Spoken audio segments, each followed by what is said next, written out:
The second hand keeps catching on the same faint scratch in the glass, as if the clock is hesitating on purpose. It makes a sound that isn't quite a tick, a small stutter, a clipped breath, a tiny refusal. Then it slips past and continues like nothing happened. Someone has been boiling water again. The metal kettle sighs in short bursts, letting off steam that gathers on the window and turns the outside into a pale blur. A rag hangs from a nail near the frame, damp at the corner where it was used to wipe the condensation and then forgotten. The rag swings almost imperceptibly every time a door closes somewhere down the corridor. A pencil rolls half an inch across the desk and stops against a crease in the wood. It has rolled and stopped like that twice already. Each time a hand reaches for it, straightens it, sets it back exactly where it was. Each time it drifts again, as if the table isn't quite level, as if the building is settling, as if something underneath is shifting in slow motion. There are boots lined along the wall, mud dried into pale cracks, laces tucked in, toes pointed outward in a neat, habitual way. One pair is missing. The empty space makes the line feel wrong, like a tooth gone from a smile. No one mentions it. People don't mention small gaps. They just keep their eyes moving. A man at the far end of the room reads the same paragraph again and again without turning the page. His finger follows the lines, then returns to the top, then follows them again. He doesn't look confused. He looks patient, like he's waiting for the words to change. The lamp above the table hums, not loudly, just enough that when it flickers everyone notices, and then immediately pretends they didn't. The shade is dented on one side. It throws the light unevenly, so the same faces are always half bright and half shadowed, even when they sit perfectly still. Paper shifts. A chair leg scrapes once, softly, then stops as if corrected. Someone clears their throat in a careful way, the way people do when they want to be heard without sounding like they want anything. No response comes. The room accepts the sound and absorbs it. There is a smell of ink, old wool, and soap that was used too sparingly. Beneath it, the sharp bite of something chemical clings to fabric and skin. It doesn't belong to the room, but it's there anyway, like a guest who arrived early and refuses to leave. A hand reaches for a cup. The cup is already empty. The hand still lifts it, tips it slightly, as if it might have refilled itself. The cup returns to the table with the same careful touch, the same measured quiet. Someone else adjusts the saucer, turning it a fraction so the chip faces the wall. Outside, something mechanical starts and then stops.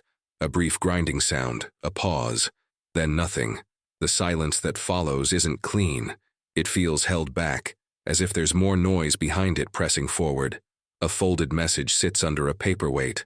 It has been there long enough for the crease to soften, long enough for the edges to lose their sharpness. Every few minutes, someone's gaze touches it and moves away. No one reaches for it. No one admits to waiting on it. Waiting is what you do when you have no control, and control is what everyone is trying to look like they still have. A match is struck. The flare is sudden and bright, too bright, and for an instant every face is exposed in full. The tightness at the mouth, the fixed calm in the eyes, the strain behind the stillness. Then the flame settles, the cigarette catches, and the light collapses back into its usual dim shape. Smoke rises in a thin, disciplined line. Even the smoke seems to understand it shouldn't make a scene. Someone whispers a number to someone else. It's not loud enough to be certain it was said. It might have been the clock. It might have been the kettle. It might have been imagination filling in the space. The door doesn't open, but the handle shifts slightly, as if tested from the other side. The movement is small, polite, almost apologetic. Then the handle returns to stillness. A few people glance up. No one moves. The pencil rolls again. The second hand catches again. And somewhere beyond the blurred window, whatever has been kept waiting is beginning to arrive. Quietly, steadily, without asking permission. And there isn't much time left. The first thing you learn in a place like that is how to make waiting look like work. A man can sit for hours with a clipboard in his lap and seem occupied simply by shifting his pen from one finger to another.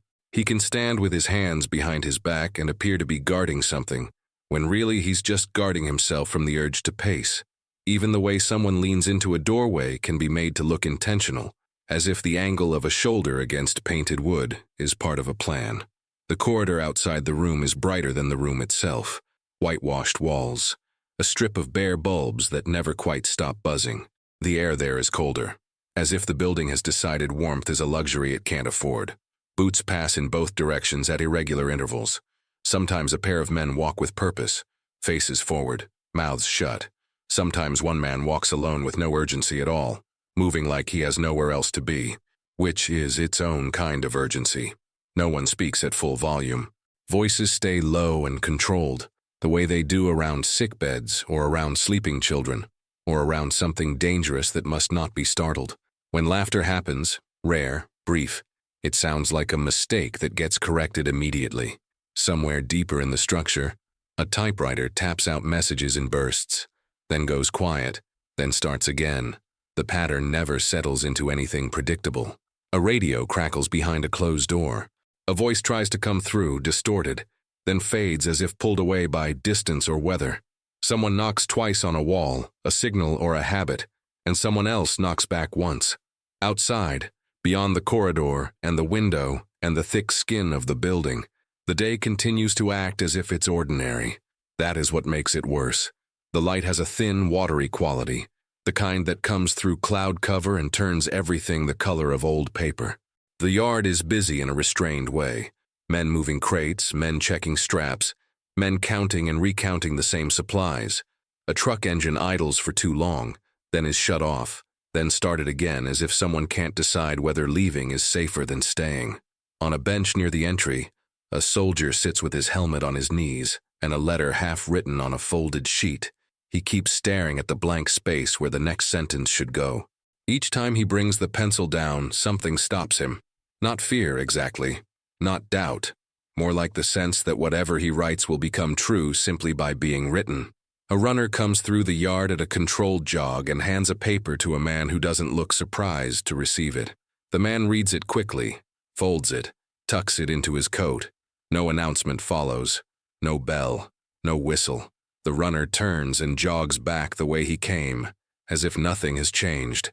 In the room, a map is spread across a table under the uneven light.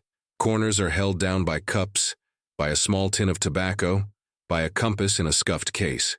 Fingers trace lines not because they need to, but because touch is something to do while waiting. The lines are familiar, too familiar. They have been followed with confidence so many times that the paper is worn thin along certain routes, the ink smudged where hands have lingered. A man with a narrow face and tired eyes points at a location with the blunt end of his pencil and says calmly, "If the weather holds, we'll have the window." No one challenges him. Even if someone wanted to, the words don't rise easily here. They stick in the throat and settle behind the ribs. In a room like this, disagreement feels like noise. Noise feels like weakness. Someone else says, "The last report said the road was clear." He says it the way you recite a prayer, as if repetition can keep it true. The last report. The last report. The last report. They hold the phrase between them like a charm. A kettle appears again, carried in by a young man with red knuckles and a cautious step. He sets it down as if the sound of metal touching wood might trigger something. Cups are filled. Steam rises. For a moment, the smell of hot water and cheap tea gives the room a false domesticity, like a kitchen at home. The illusion lasts only until the radio crackles again, or someone shifts their weight, or the pencil taps twice against the table without meaning to. Time stretches. It does this in war, becomes elastic, turns minutes into something thick and slow you have to push through. A man checks his watch. The man beside him checks his watch a breath later, as if the act is contagious. Another man doesn't check anything.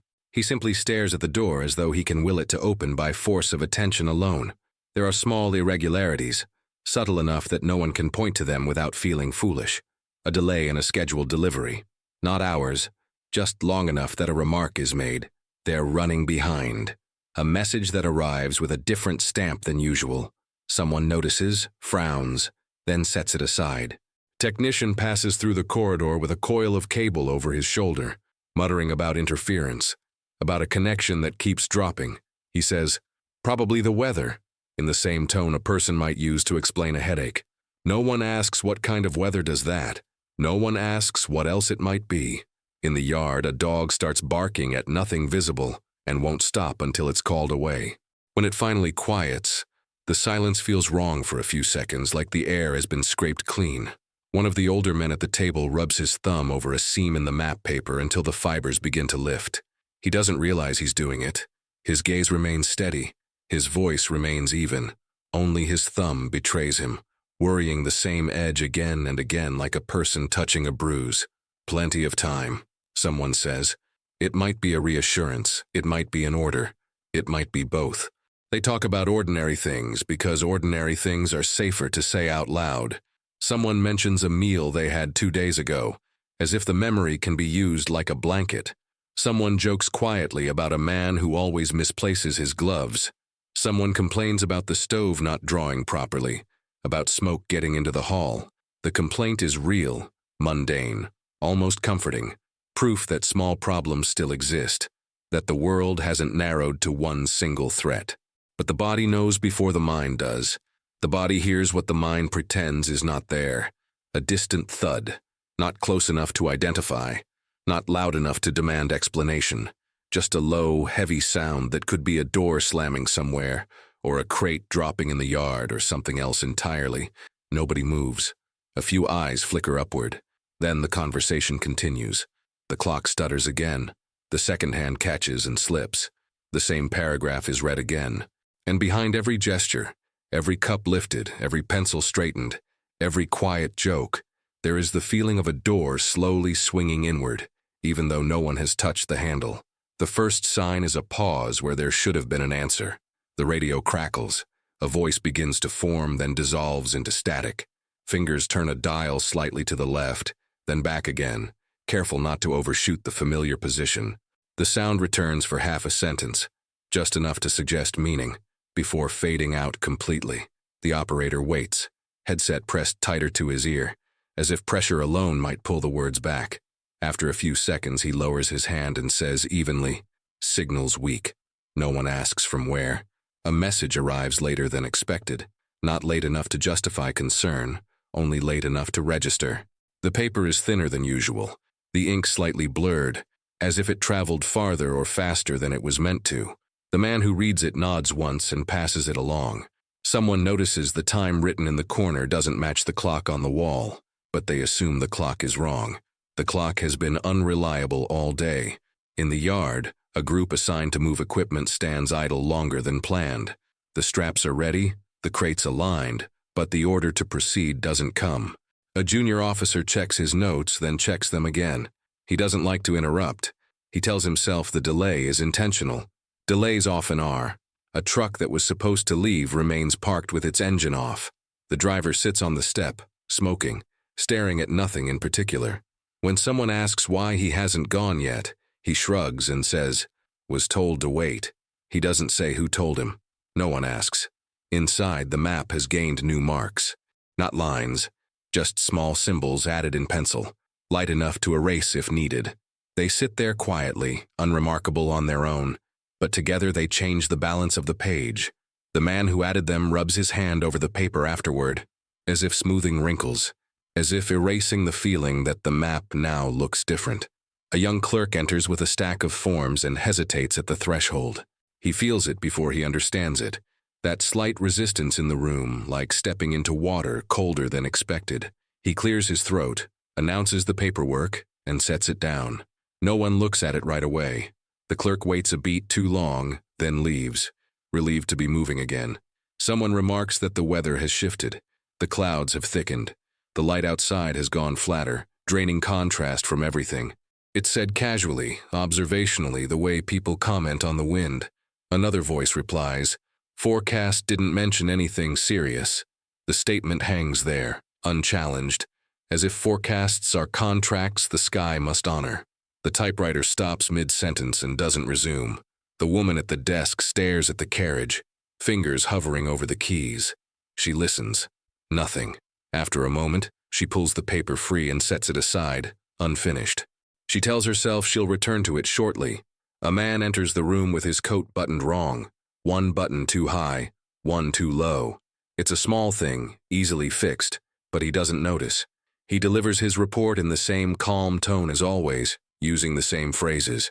Only when he finishes does someone gently reach out and correct the buttons for him. He nods in thanks, embarrassed, and leaves. No one comments on it. In the corridor, footsteps echo where they usually don't.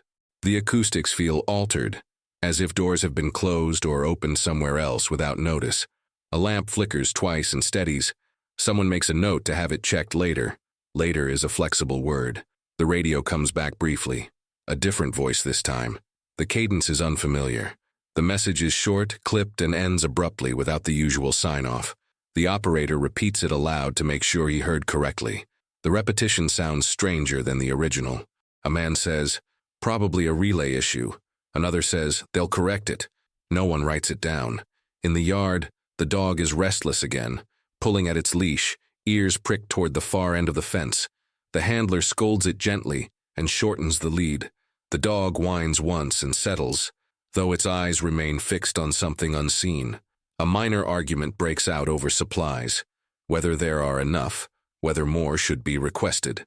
The exchange is polite, procedural, and ends without resolution. The matter is deferred. Deferred matters pile up quietly. Someone notices that a scheduled check-in time has passed without acknowledgement. Not missed, just unacknowledged. The watch is consulted. The wall clock is consulted. The conclusion is that the timing must have shifted slightly. It happens.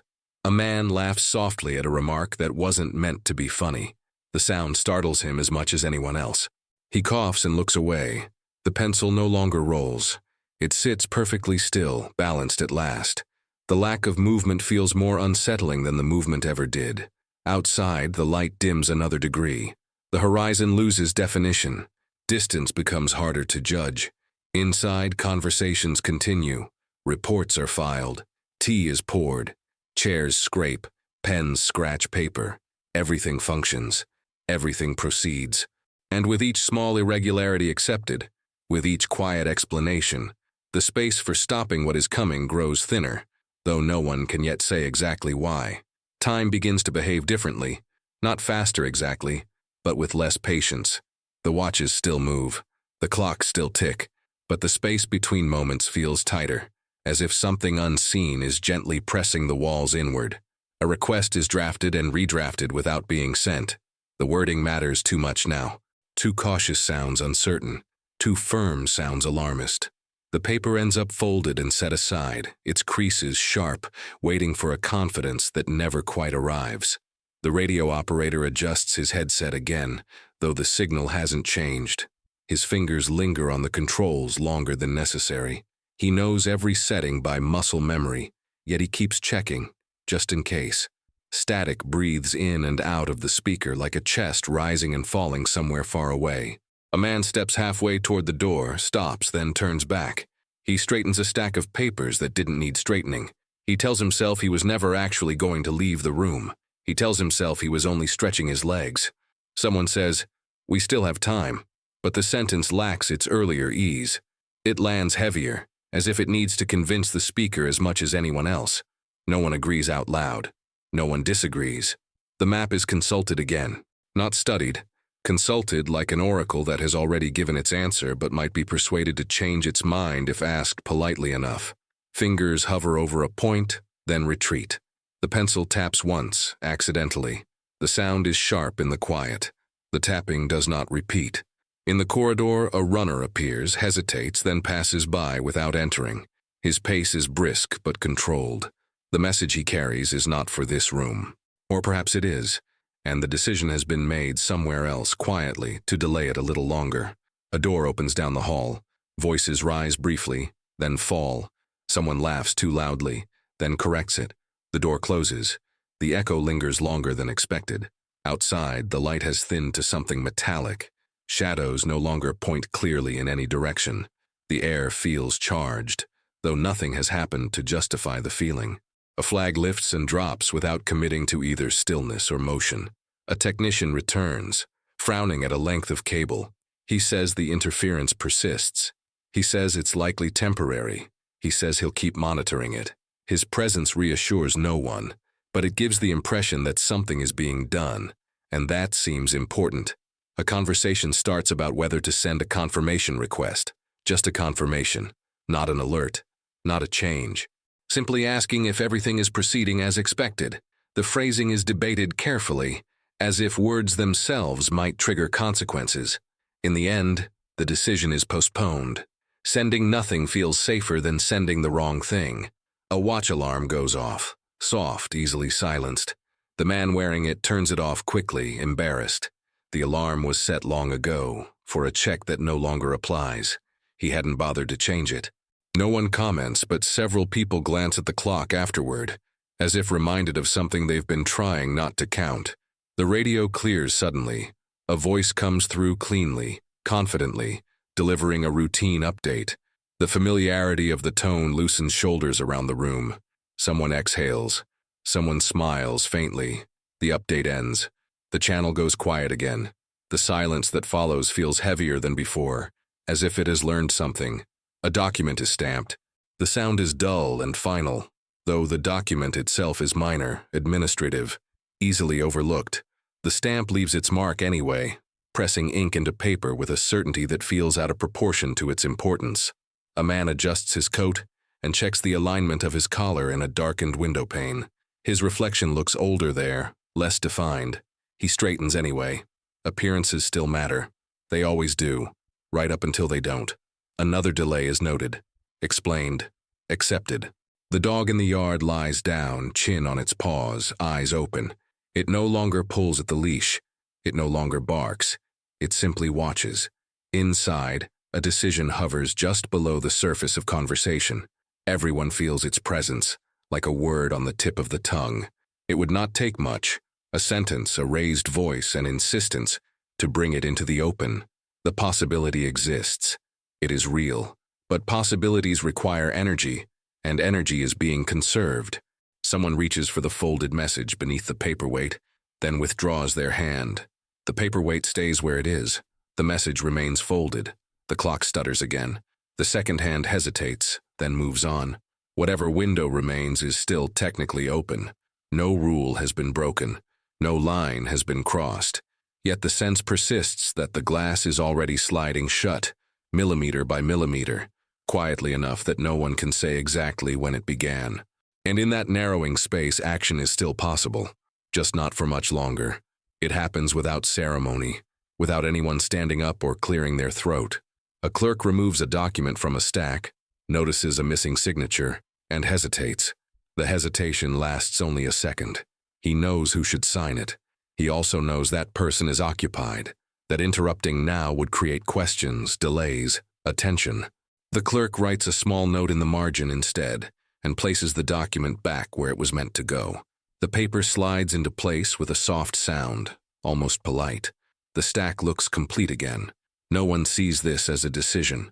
The radio remains quiet longer than usual. Not silent, there is still static, still breath in the line, but no voices push through. The operator logs the interval carefully, his handwriting neat, measured. He tells himself that gaps happen. He has written that sentence in different forms many times before. A truck in the yard finally starts its engine. The sound is low and steady, reassuring in its familiarity. The driver waits for a signal that doesn't come, then interprets the absence of a stop as permission. He eases the vehicle forward a few feet and stops again, checking his mirrors, checking the gate. No one waves him back. After another pause, he continues. The gate does not close behind him right away. It lingers open, held by nothing more than habit and gravity. Inside, a man removes his glasses to clean them, even though they aren't dirty. He breathes on the lenses, wipes them carefully, then puts them back on. The room looks the same as before. He had hoped without realizing it that it might look different. A report arrives that contradicts the previous one, but only slightly. The difference is small enough to be explained away. A rounding error, a shift in perspective. Someone says, "They're probably referring to a different sector." Someone else nods. The explanation is accepted because it allows everything else to remain intact. A stamp is pressed again. Another routine mark. Another piece of paper made official. The sound echoes faintly, then disappears into the room's soft clutter of noise. A man looks at the clock and then deliberately does not look at it again. He decides this consciously, as if restraint itself is an action. He folds his hands and listens to the hum of the lights, the distant footsteps, the low murmur of conversation that avoids certain subjects without ever naming them. In the corridor, the runner returns. This time he stops at the doorway. He waits to be acknowledged. When he is, he delivers his message calmly, efficiently. It is not urgent. That is the problem. If it were urgent, it would demand response. Instead, it merely updates, confirms, maintains continuity. The runner leaves. The doorway is empty again. Someone suggests making a call, just to clarify, just to ensure alignment. The suggestion floats briefly, then sinks without resistance. Making the call would mean acknowledging uncertainty. Uncertainty has become inconvenient. Outside, the clouds have settled into a uniform gray. The sky no longer hints at change. It has chosen a position and holds it. The light does not brighten or fade. It simply persists. A man in the yard notices the open gate and considers closing it. He pauses, hand on the metal, then remembers the truck that just left, the possibility of others following. Closing it now might be premature. He steps away. The gate remains open. The dog lifts its head, ears twitching. It listens. Whatever it hears does not come closer, but it does not go away either. The dog lowers its head again, eyes still open. Inside, the folded message is finally retrieved from beneath the paperweight. It is unfolded carefully, smoothed, read. The content is familiar. It has been anticipated. There is nothing new in it, nothing that forces a change. The reader nods and refolds it along the same softened creases. The paperweight returns to its place. The message is now officially known and officially absorbed. A chair scrapes as someone shifts position, uncomfortable for reasons they cannot quite articulate. They tell themselves it is nothing. Everyone is tired. Long days do that. A watch vibrates softly this time instead of sounding an alarm. The wearer glances at it and dismisses the notification without reading it fully. Whatever it was reminding him of has either already passed or no longer applies. He does not check which. The radio crackles once sharply, then settles. A voice attempts to come through, clipped, distant. Only fragments are audible. Enough to suggest movement. Enough to suggest coordination. Not enough to require intervention. The operator logs it anyway. He underlines the time. In the room, no one says it, but something has shifted. Not in the situation. Everything appears the same, but in the options available. The space for reversal has narrowed to a line so thin it can no longer be seen clearly. To act now would require stepping outside routine, breaking rhythm, becoming visible. Visibility has its own risks. A final check is made of the map. Nothing is changed. That, in itself, feels like confirmation. Someone pours the last of the tea and does not bother refilling the kettle. There will be time later, they assume. Or there will not. Either way, the cup is warm in their hands, and warmth is something to hold on to. The clock does not stutter this time. The second hand moves smoothly, decisively, as if it has resolved its earlier hesitation. The gate in the yard begins to swing inward on its own, slow and heavy, guided by the slight slope of the ground. No one stops it. No one notices the moment when it passes the point where it will not swing back without effort. By the time the metal meets metal with a muted final sound, the room inside has already adjusted to the new shape of things. Nothing dramatic has occurred. No signal has been missed loudly enough to be named. No command has been given that cannot be defended. And yet, somewhere between a stamp pressed, a truck rolling forward, a message acknowledged and set aside, the last uncomplicated moment has slipped away. The line has been crossed so quietly that only silence marks where it once was. Nothing announces itself. The room settles into a stillness that feels deliberate, as if it has decided this is the correct posture now. Chairs stop shifting. Papers remain where they are. Even the air seems to hold its position, suspended between breaths. The radio is on, but no one leans toward it anymore. Static fills the space gently, evenly, no longer searched for meaning. The operator's hands rest on the desk instead of the controls. He keeps his headset on, though he is no longer adjusting it. Taking it off would feel like an admission. Outside, the yard has thinned of movement. The routines that required walking, lifting, signaling have been completed or abandoned. Those who remain stand where they are, weight settled into one foot, gazes unfocused. No one checks the horizon directly. Looking directly would suggest expectation. The sky does not darken further. It does not brighten. It simply exists, featureless and patient. Cloud and light merge into a single flat surface that gives no information back to those who study it. A man exhales slowly and realizes he has been holding his breath without knowing why. The release feels premature, like a mistake. He does not draw another breath right away. Around him, others do the same, unconsciously sinking to a rhythm no one set. The clock continues.